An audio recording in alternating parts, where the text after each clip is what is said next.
The basis for our sermon this morning is the second reading. Now that right there should give you a clue. We're doing something a little different this morning. Pastor Peter's not preaching on the gospel or the Old Testament. He's just focusing on that second lesson. Well, you're right. This is our second Sunday of the stewardship program. Last week, Pastor Steve preached to us about using our time for Bible study and prayer. And actually, Peter picks up a little bit on that in our second reading. Today, we're mainly focusing on the use of our talents to glorify God. But before we go into that, I wanted to expand more on the whole theme of our stewardship program. It's one step up. I don't know how much you think about that. I think as grown-ups, we don't think much about that one step.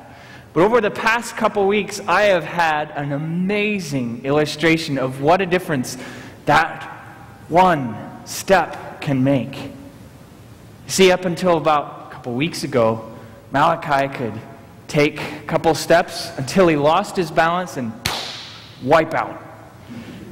It was great. And then he got it. His sense of balance began to catch up. He'd take 2 or 3 steps and regain his balance and keep on going. I know that there are many, many more steps to come after that one step. That one step right after he caught his balance made all the difference. And he can come walking across the atrium, lookout world.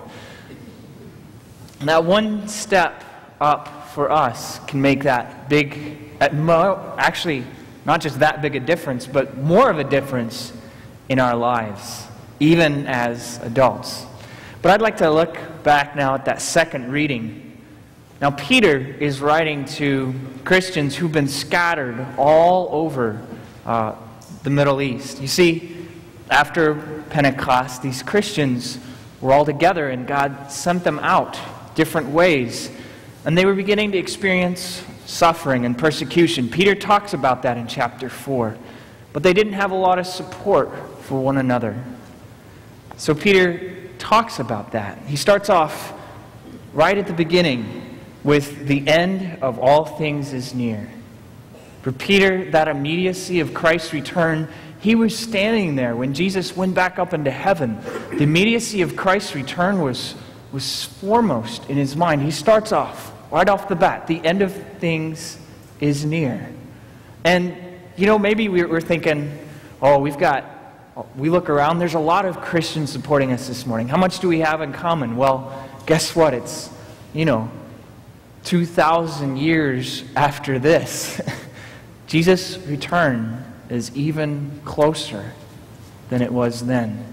So that urgency is even more important now. It's even more real. So what does this mean? This means we should be serious and discipline ourselves for the sake of our prayers. That our spiritual life should be structured in a way that it doesn't interfere with our prayers. Above all, maintain constant love for one another, for love covers a multitude of sin. That's Peter's guiding principle to these Christians who are encountering suffering. That they should love one another. They should support one another. But he goes on to explain how they should do this. First, be hospitable to one another without complaining. And then he talks about all the gifts of God in general. Like good stewards of the manifold grace of God, serve one another with whatever gift each of you has received. Our gifts are not just for ourselves, they're for one another, building one another up. Whoever speaks must do so as one speaking the very words of God. Whoever serves must do so with the strength that God supplies. And this is the point of it all. So that God may be glorified in all things through Jesus Christ. To him belong glory and power forever and ever. Amen.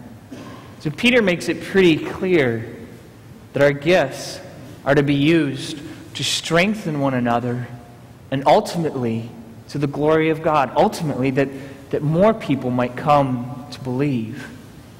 What Peter doesn't spell out so well, and what I'd like to look at this morning, is what it's like when we don't use those gifts. Peter doesn't really go into what all these Christians were going through. He talks about suffering. But today, we don't have that same kind of suffering. So what happens when we don't use our gifts to strengthen one another, to serve God? Well, I've experienced that firsthand. It goes back to about 5th grade school some point. You know, the last big time I was really struggling with that question that little kids get asked all the time. What are you going to be when you grow up, right?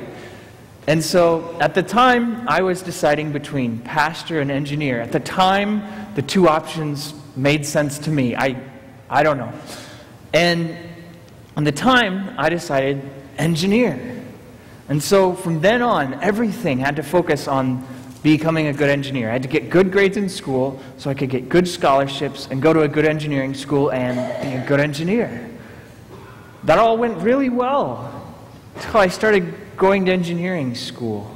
And I had that first internship, and my job was to write software that would take this laser calibration device and mesh it up with a computer-operated lathe so that it could be accurate with this in thousandths and tens of thousandths of an inch.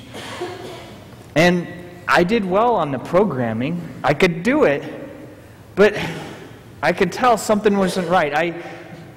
I felt like I was using my gifts more when I was working with my coworkers than when I was sitting behind the computer and programming.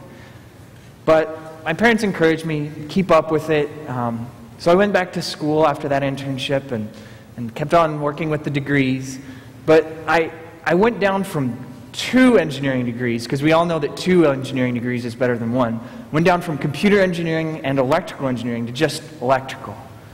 Well, my next internship was in Paris, Texas, at a diaper plant. And if you've never seen a diaper machine, it's about as long as from those double doors to the quadruple double doors at the back of the atrium. It's huge.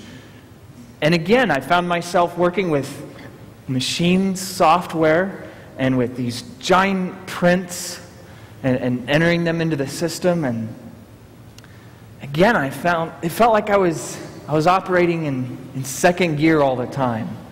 I wasn't ever able to get up to 5th. I was sort of stuck. I wasn't really using my gifts. I could do it. I could do a good job. But it didn't work.